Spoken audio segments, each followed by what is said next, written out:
have problems with the mic again. I'm going to suggest we start from here then, please. The final of the microphone. Yes, can you hear me? Yes. Jeremy First from NGO. I just would like to underline what you have said just before that about sustainable dialogues. I think this was a great process, both online and face-to-face, and most of the recommendations are very good for us and very, very close to what we wanted to have on the final text. So I think I'll just underline that we need to push delegations, national delegations, to ask for what would be the position of the final recommendations. But I think we just received yesterday evening. So, and maybe it will be just an annex, but because we're not going to open again the text, but I think really we've got around 30 recommendations that are very good, very useful for all of us. So I think we need to push online. This is a clear window that we have of action. Thank you. Catherine Skovic, USA Anglican. Yesterday, Wanda Stuff mentioned that there will be negotiations going on at the UN September, October, November, and Ban Ki-moon this morning just now mentioned that this is the beginning of a process. There will be more work continuing. So in a word or two, could we hear a little bit about the nature of the formal part of this process, what will be going on at the UN in September, October, November in regard to this document? Thank you. To be very honest, I don't know if we do know that in such a detail, but I will pass the ball directly to my colleagues who probably are more informed than me. Thank you. Yeah, on the dialogue, we haven't been able to establish exactly what the intention is. That's why I'm flagging that this morning. I think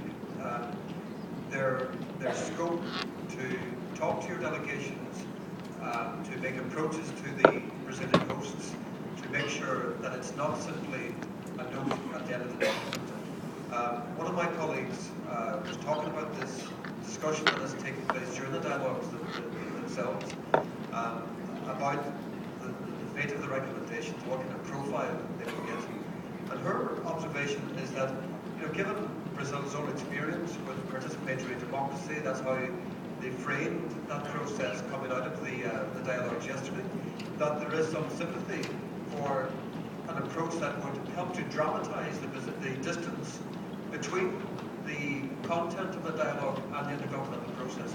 And one way to dramatize that distance would be to ensure that the recommendations get adequate profile. But I would suggest that it's something that we need to work on over the next 24 hours.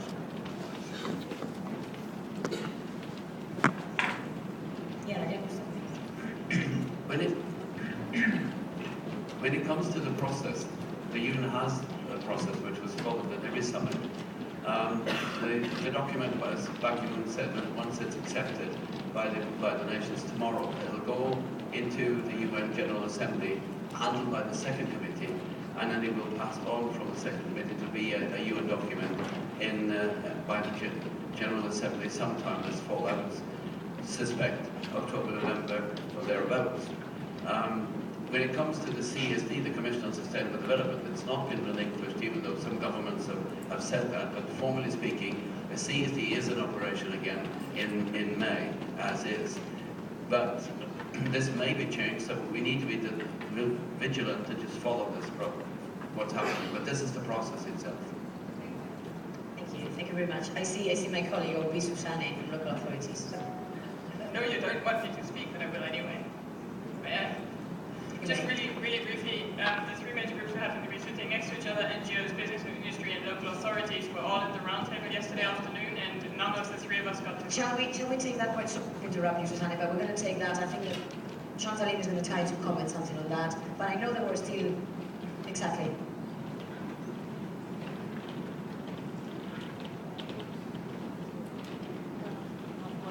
Please try to be ready when you want to speak, so we can have a microphone. And the time you're buying a microphone, I'm going to hand it to you there. Sorry, it's just the microphone is kind of blinking, so I thought it was one.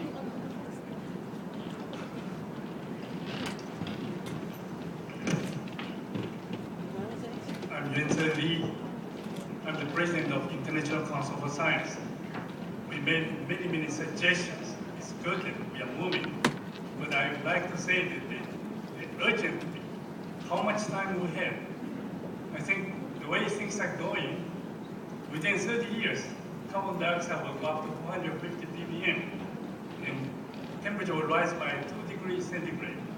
We know that our body temperature is 36.5. If temperature rises by 2 degrees, we'll be sick. The way things are going, before the end of the century, temperature might rise by 4 degrees centigrade, but the human body will be dying. Earth is similar.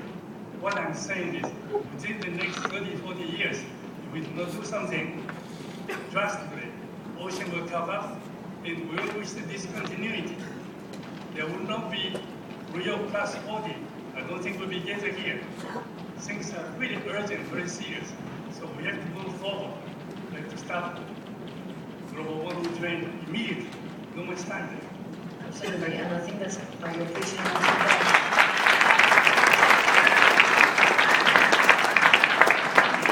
all of us in this room, we are absolutely aware of it, and that's what we are really trying to push for. If only the people in the other rooms could act with the degree of leadership, ambition, and responsibility that we would like them to.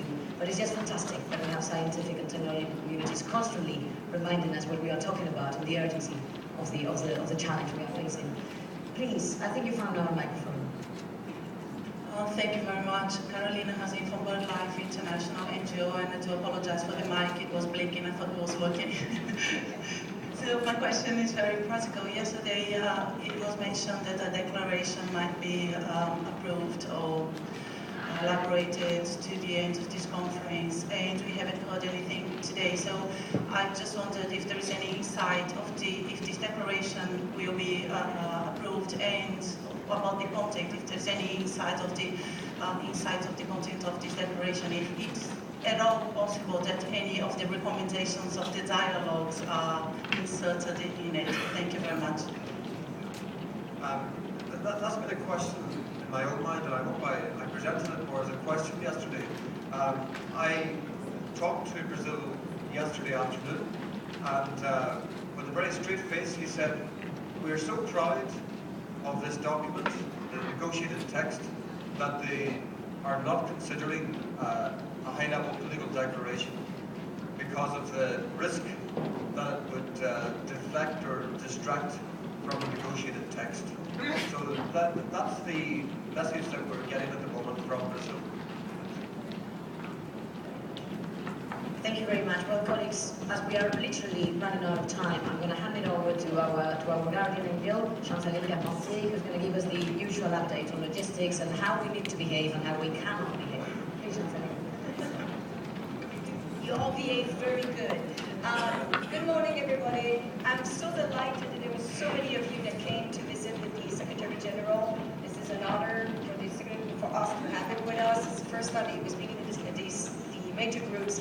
And I must say that from the quick reaction I got from the Secretary and his team, they were very pleased that instead of being a bashing session, it was, here's what was accomplished, we thank you for this, and then here are the things that we need to work together to move forward. That was really appreciated, and they said, we're going to do this again.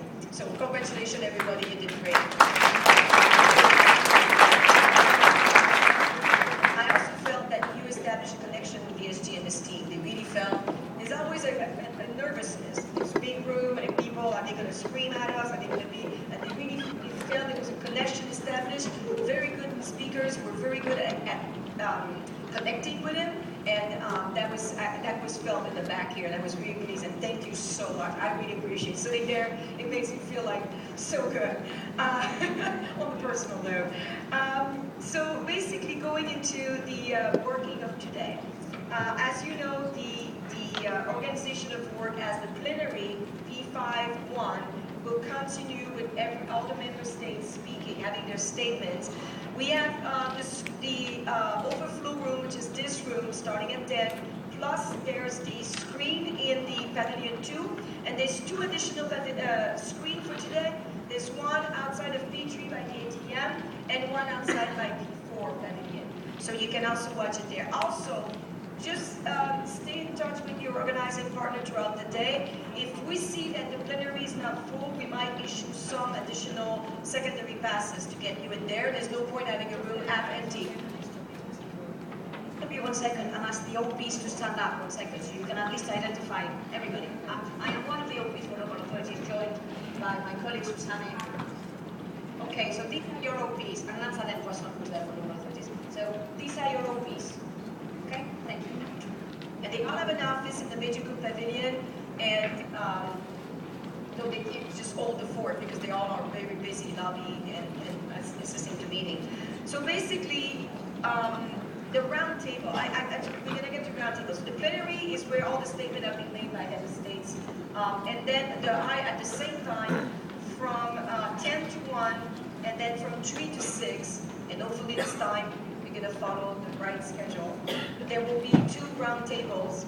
As I said yesterday, each round table addressed the exact same thing, which is looking at the way forward in implementing the expected outcome of the conference, or in this case, the outcome of the conference, because we have an outcome. I know that there's been a lot of grumble yesterday. Apologies to people that did not, we were not informed, so I did not inform you that the round table started late because there was a family photo being taken. I don't know if you guys saw the morning paper, their logo, which has the family photo. This is all the head of state that are here, so they were taking this picture, and that's why the round table started late. Apologies for that. Also, in the round table I was at, women got to speak, and none of the other major group, trade union, major group, and the women and trade unions, and indigenous people and children. Okay, so 4. Some others could not speak, and so you know it's going to be even worse today, because there's many more heads of state that are and ministers that are going to the roundtables today. So the opportunity to speak may be even more restricted. I've conveyed your frustration that these were not run as roundtable, but as another list of statements being read to the Secretariat. I'm not sure they can do something about it right now, but at least they know that this is not what was expected from civil society in terms of having interaction. So I just want to alert you that, you know, they have a long list today, and we don't know how many of you will be able to speak. In terms of the speakers, if you want to know when your own president or prime minister will be speaking, there is a list. If you go online to the organization of work and you click